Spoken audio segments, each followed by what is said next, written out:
Hey there guys, welcome back to another video.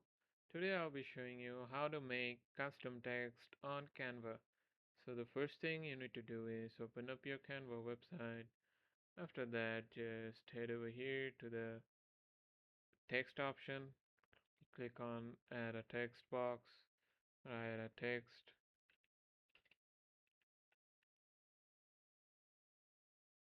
So after you write your text, just adjust it.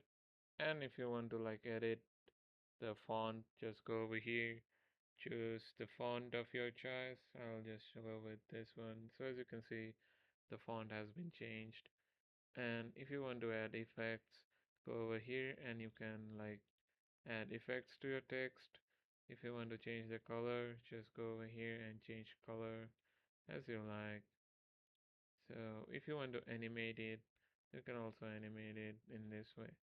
So that's how you make a custom text on Canva in a pretty easy process. So that's it with the video, guys. I hope it helps you. Thanks for watching and take care.